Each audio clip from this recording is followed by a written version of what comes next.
Bienvenue à tous sur la chaîne d'Amarius. Alors aujourd'hui, vous imaginez qu'on va dans un pays froid. Regardez ça un peu. Hein, ça se porte pas en temps de canicule. C'est plutôt quand il fait froid. Et puis, regardez bien là. Là, mon nouveau couvre-chef, ce qu'il a. Une étoile rouge, marteau, faucille. Deuxième indice, on part en URSS. Et on part en URSS du temps de Staline. Je vous garantis, ça tient chaud, ça. Je vais le garder, là. C'est une sorte de waouh, défi. On est sorti de la guerre de 14-18 avec des conséquences terribles. Des conséquences humaines, politiques, matérielles, géographiques, sociales. C'est un bouleversement considérable. Et à partir de 1917, c'est une grande année. 1917, c'est une année très... On dit que c'est une année très importante pour le XXe siècle. Et 1917, c'est à la fois l'arrivée des États-Unis comme première puissance mondiale, mais c'est aussi... 14-18, c'est aussi Octobre Rouge.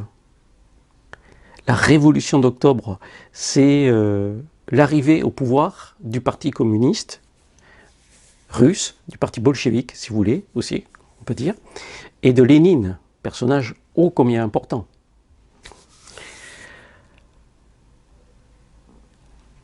Mais Lénine va mourir, comme tout le monde.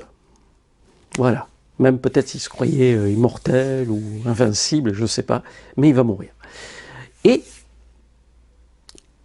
sur 1924. Et c'est là où quelqu'un va le remplacer. D'abord, pas tout seul, et puis progressivement, il va éliminer tous ses opposants. C'est un monsieur qu'on appelle Staline. Personnage incontournable de l'histoire du XXe siècle. Alors, Staline au pouvoir en URSS, je vous rappelle URSS, Union des Républiques Socialistes Soviétiques, eh bien, c'est un personnage très controversé, et très cruel, lui aussi. Sous son règne, va-t-on dire, même si ce n'est pas tout à fait le mot approprié, il y aura 1,5 million d'exécutions, parce que vous n'êtes pas d'accord avec lui. 5 millions de personnes qui vont finir au goulag. Le goulag, c'est les prisons qu'il y a dans le nord de la Russie, en Sibérie. Il peut y faire moins 40, moins 50 degrés. C'est des pays de record de froid. Hein. 1,5 million de personnes qui n'étaient pas contentes, qui râlaient un peu. Déportation. Et qui vont souvent mourir en déportation. Ah, t'es pas content là? Ben on va t'envoyer là-bas, tu vois, si c'est mieux. Et puis, comme la Russie est grande, vas-y à pied, hein, ça sera mieux. Et dans la Grande Guerre, hein, de 39-45, on sait aussi qu'il va plus ou moins laisser mourir 1 million d'Allemands hein, dans les camps entre les camps de prisonniers et les personnes qu'il fera exécuter en Allemagne. Voilà. C'est aussi, on sait que c'est un personnage assez particulier parce qu'on sait qu'il a eu un fils avec sa première femme, qui va rencontrer que quand il sera adolescent. Hein, avant, il ne veut pas le voir. Et quand son fils, qui est malheureux, va tenter de se suicider, il aura cette phrase qui montre bien qui est ce bonhomme, Staline. Et en plus, il ne sait même pas viser juste. Voilà.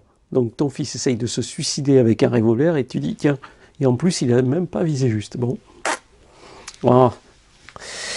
En plus, ce même garçon, quand il fera la guerre en 1941 contre les Allemands, il va se retrouver prisonnier.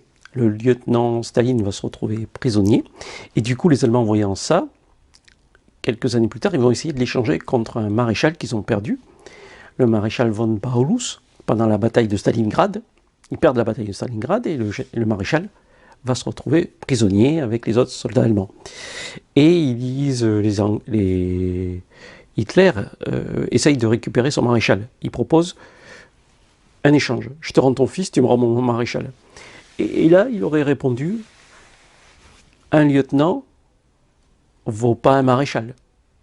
Et en plus, c'est pas mon fils. Je n'ai pas de fils, plutôt. Donc, on voit un peu le bonhomme, là. Hein, il ira même jusqu'à éliminer sa belle famille. Ou les envoyer en déportation. D'accord, comme ça, c'est mieux. On se fait pas chier avec la belle famille, c'est mieux. Il aura une autre femme, qui, elle, va se suicider aussi. D'une balle dans le cœur, si je me souviens bien. Il est assez toxique, quoi. Alors imaginez un mec qui est toxique comme ça pour les siens, comment il peut être toxique au niveau, quand il est chef de tout un pays, hein, pour tout un peuple. Il est capable de tout, si ça l'arrange. Même de signer un pacte avec le diable.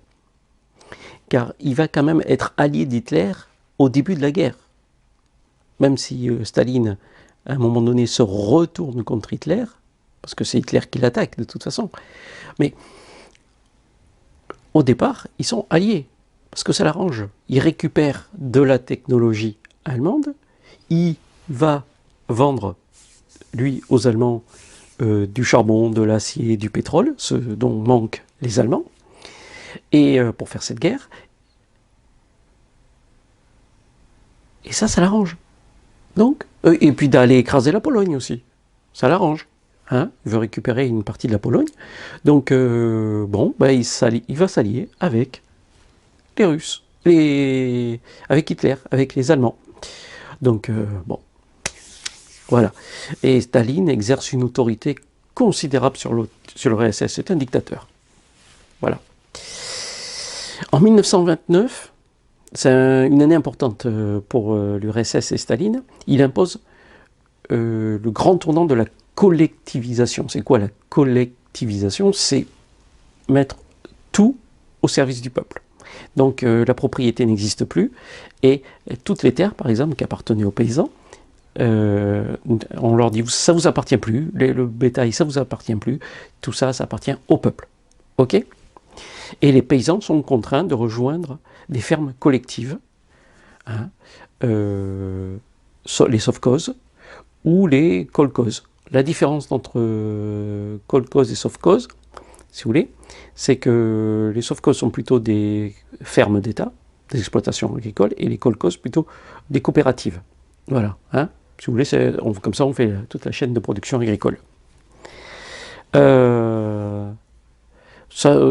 on verra apparaître ça plus tard aussi dans les pays communistes qui apparaîtront plus tard.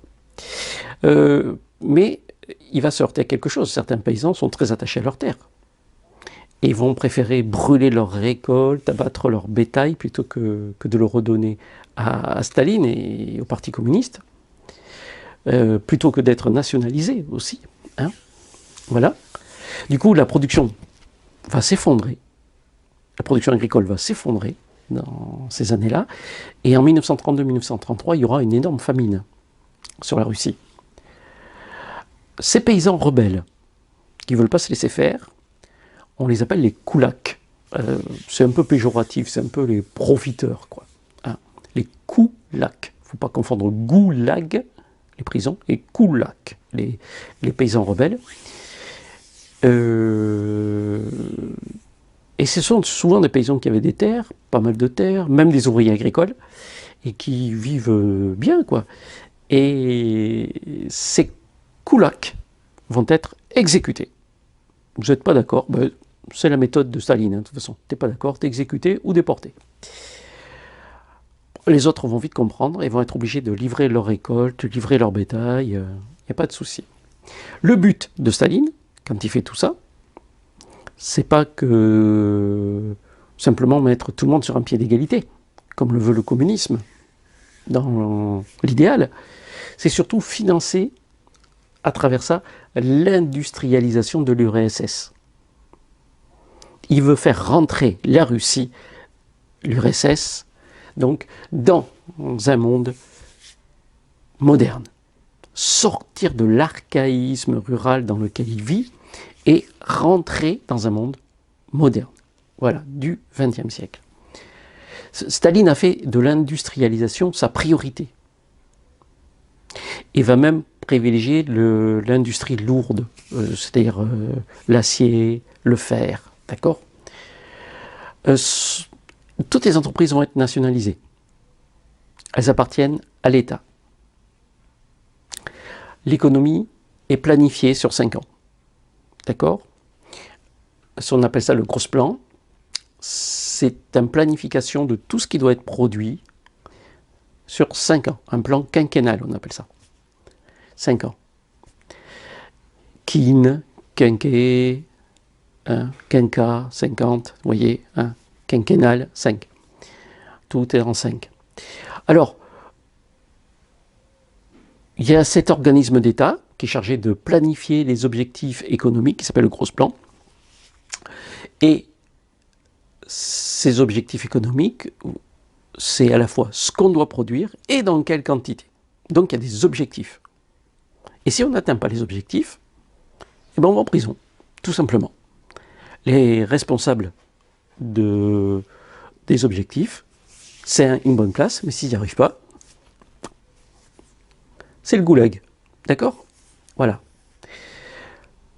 Ainsi, la Russie, à marche forcée, c'est-à-dire en forçant, devient à la fin des années 30 la 3e puissance industrielle mondiale.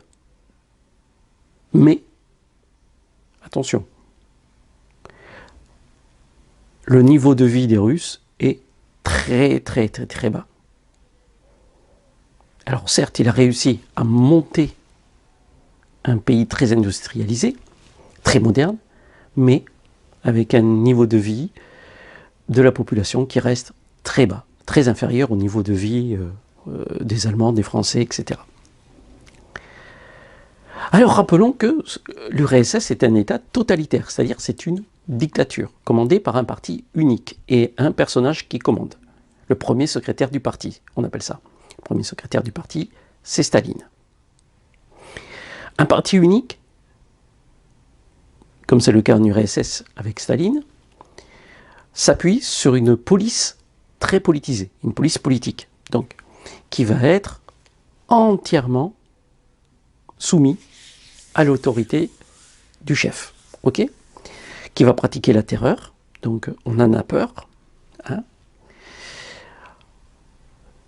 Et les opposants, dès qu'il y en a un qui dit quelque chose, hop, goulag, hein, où il disparaît. Je vous rappelle que les goulags sont des camps de travaux forcés en Sibérie, là où il fait bien froid. Voilà, va casser des cailloux là-bas, va faire des routes, va faire des chemins de fer, voilà, hein. Et puis, normalement, dans les 2 ans, t'es mort, de toute façon. Pour être bien vu, quand même, et pour faire avaler la pilule au peuple, pour pas qu'il se révolte, le Parti communiste utilise la propagande, c'est-à-dire une police, non pas une police, une publicité politique. Voilà. On vous met bien dans la tête que tout ce qu'on fait, tout ce qui est dur pour vous, ben c'est pour votre bonheur, pour atteindre un paradis, pour atteindre un monde idéal sur Terre, voilà, où tout le monde serait sur le même pied d'égalité, tout le monde serait heureux.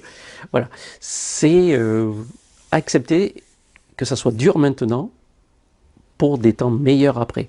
Voilà. Et ça, on vous le met bien dans la tête. Vous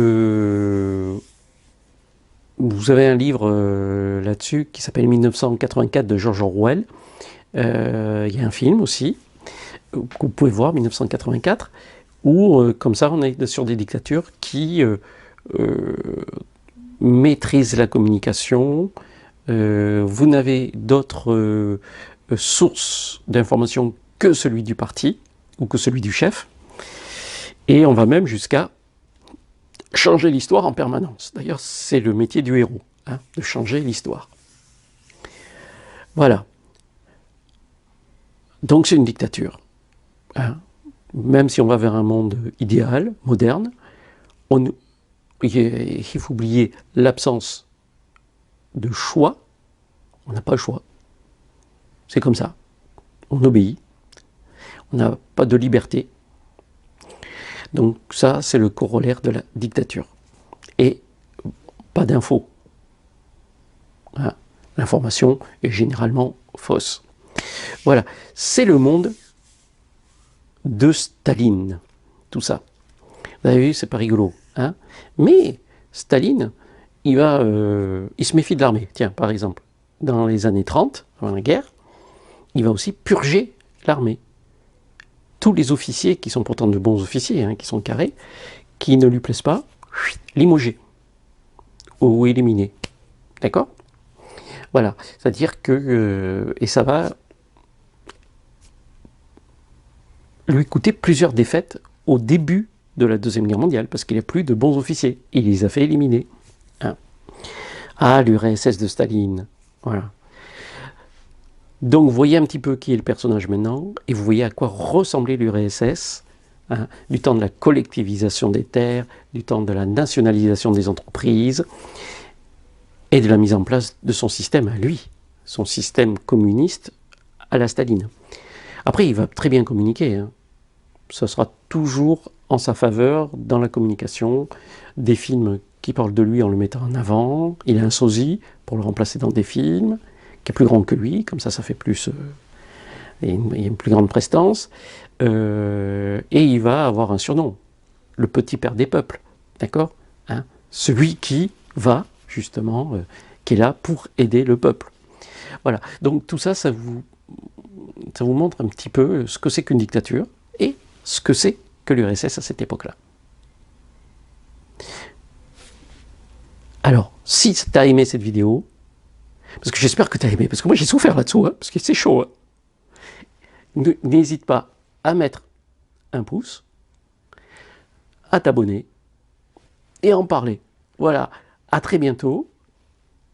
Et puis n'oublie pas, la chaîne Armarius. La prochaine fois, tu pourras regarder sur la même époque, mais qu'est-ce qui se passe en France, hein? La France entre les deux guerres.